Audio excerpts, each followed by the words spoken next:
lovely students, this is Adhya. Welcome back to the channel. आज हम 9th class की exercise 6.1 का second question start करेंगे। हम इसका फर्स्ट क्वेश्चन अपनी पिछली वीडियो में ले चुके थे और आज हम स्टार्ट कर रहे हैं सेकंड क्वेश्चन।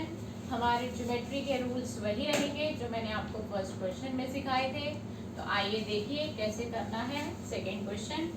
मैं यहाँ पर हेडिंग दे रही हूँ एक्सरसाइज 6.1 ऑफ 9th क्लास का सेकेंड क्वेश्चन है।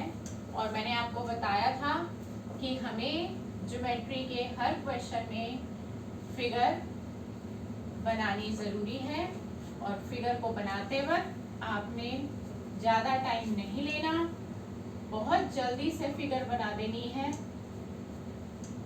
वो जिस तरह से मैंने बोर्ड पर फिगर बनाई है आपके क्वेश्चन में फिगर गिवन है और इसकी लेबलिंग कर रहे हैं हम। अगर फिगर बना रहे हैं तो उसकी लेबलिंग करनी भी ज़रूरी है।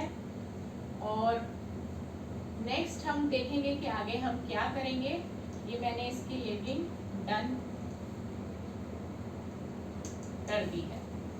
अब हमारी पहली कैटेगरी आती है ज्योमेट्री में गिवन। हमें गिवन में वो चीज़ें लेनी है जो क्वेश्चन में हमें दे दी गई है। इन फिगर 6.14 मैं क्वेश्चन रीड कर रही हूँ, आप प्लीज ध्यान से सुनिए। Lines X Y and M N intersect at O. हमें पहले ही बता दिया गया है कि एक्स वाई और एम एन दोनों लाइंस हैं और दोनों एक दूसरे को ओ पॉइंट पर इंटरसेक्ट कर रही हैं। इंटरसेक्ट का मतलब होता है एक दूसरे को काट रही हैं या उस पॉइंट पर मिलकर जा रही हैं। मीटिंग पॉइंट और इंटरसेक्टिंग पॉइंट का मतलब बिल्कुल सेम रहेगा। तो हमें पहला पॉइंट दिया है lines X Y and M N intersect at O. O point पर ये इंटरसेक्ट कर रही हैं दोनों लाइंस। और सेकेंड पॉइंट पे हमें क्या दिया है, if angle P O Y हमें 90 डिग्री का एंगल दिया हुआ है। और इसी के साथ हमें तीसरा पॉइंट दिया है ए इज टू बी, यानी कि A ratio B is equal to 2:3। ये रेशियो हमें A और B एंगल की दी है। और अगली कैटेगरी, यहाँ पर हमारा गिवन खत्म हो जाता है और अगली कैटेगरी आती है हमारी टू फाइंड। यहाँ पर हमें पता लगाना है वैल्यू ऑफ C की वैल्यू हमें पता लगानी है। जब टू फाइंड आता है तो अगली कैटेगरी हमारी सॉल्यूशन की आ जाती है, राइट। अब आप ध्यान से देखिए कि एंगल POY हमें 90 डिग्री का दिया है जो कि बॉक्स बना भी हुआ है। अगर ये मेंशन ना भी होता एंगल POY 90 डिग्री है तो फिगर को देख के हमें ये दिखाई दे रहा है ये 90 डिग्री है। A और B की रेशियो A:B 2:3 दिया हुआ है। तो हम स्टार्टिंग अपने क्वेश्चन की यहीं से करते हैं। हम एक कॉमन रेशियो लेंगे इनकी और फिर A और B को हम कंसीडर करेंगे। कैसे कंसीडर करेंगे, ध्यान से देखिए। हमें एक कॉमन रेशियो लेनी है। हम एक अल्फाबेट सोच लेते हैं कि हमें क्या यूज करना है। लेट, देखिए, लेट A B, देखिए हमारे पास ये 2 है। अब X आपके पास ऑलरेडी है, ABC ऑलरेडी है। तो आप इसको कुछ अलग सा अल्फाबेट कंसीडर करना कि वो अल्फाबेट जो यहाँ पर पहले से ना हो। आपको कुछ अलग से अल्फाबेट लेना है। लाइक मैंने ले लिया है D, तो A की वैल्यू हो गई 2D। मैंने D कंसीडर कर लिया है। और फिर हमें लेना है B, late B be 3D। हमने इसको 3D ले लिया। यानी कि आप ध्यान दीजिए जो रेशियो की फिगर दी थी 2:3 उसके साथ हमने DD लगा दिया है। हमें क्वेश्चन में ये बात पहले से ही बता दी गई है कि XY एक लाइन है। और मैंने आपको इसके बेसिक कॉन्सेप्ट समझाते वक्त एक बात बताई थी कि अगर कोई लाइन बन रही हो तो उसके ऊपर बनने वाला एंगल 180 डिग्री का होता है, चाहे उसके आप जितने मर्जी टुकड़े कर दीजिए।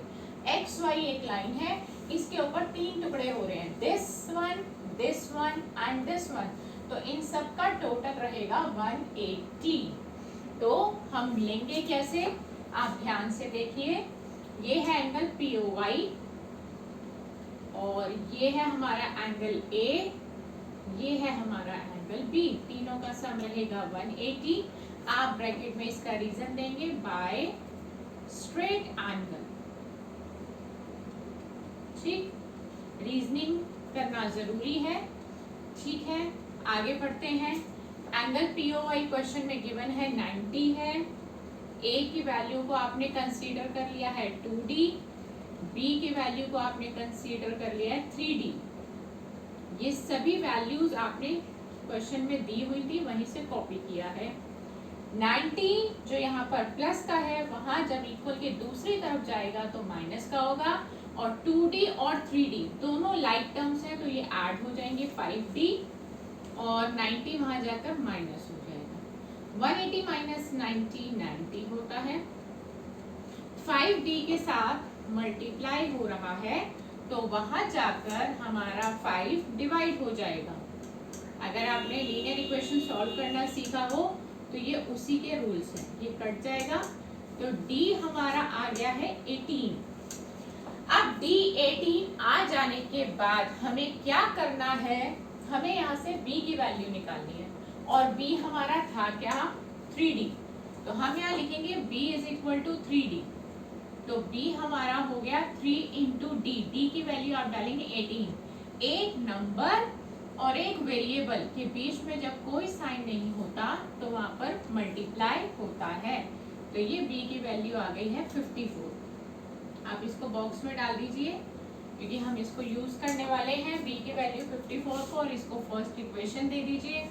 अब आप ध्यान से देखिए कि हमें क्वेश्चन में ये भी कहा था कि MN भी एक लाइन है। अगर MN एक लाइन है तो MN के ऊपर बनने वाला एंगल भी स्ट्रेट एंगल होगा, जो कि मेजरमेंट में 180 रहेगा, और MN के ऊपर लेफ्ट हैंड साइड पर दो टुकड़े हो रहे हैं B और C, तो B plus C is equal to 180 होगा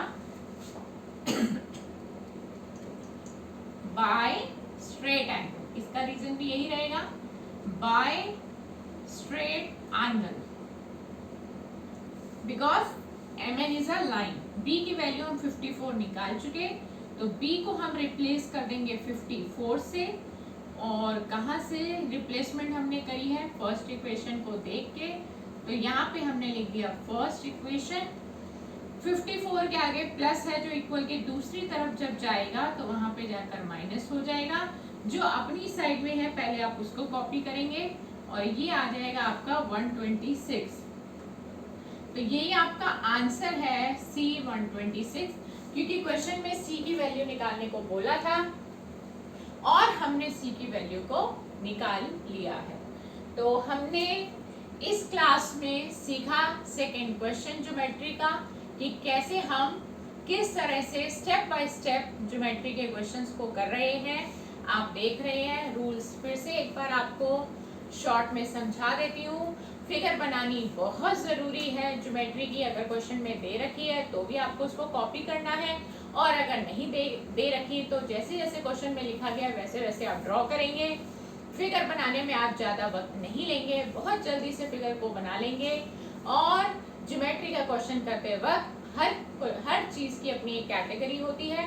क्वेश्चन में जो जो चीज़ें हमें दी गई हैं उसे हम गिवन कैटेगरी में लेते हैं, जो हमें निकालना है उसको टू फाइंड की कैटेगरी में डालते हैं, और जब हम उस क्वेश्चन को सॉल्व करते हैं तो उसको हम सॉल्यूशन की कैटेगरी में डाल देते हैं। तो इस तरह से हमने स्टेप बाय स्टेप चलते हुए इस सेकेंड क्वेश्चन को कंप्लीट कर लिया है। तो नेक्स्ट क्लास में आपसे फिर मुलाकात होगी अगले क्वेश्चंस के साथ। आपको बहुत अच्छे से एक एक क्वेश्चन डिटेल में समझाया जा रहा है, तो प्लीज़ अटेंशन दीजिए, पूरी वीडियो को ध्यान से प्ले करिए और पूरी वीडियो को अच्छे से देखें, और नेक्स्ट वीडियो में भी मेरे साथ इसी तरह बने रहिए। गुड बाय दोस्तों।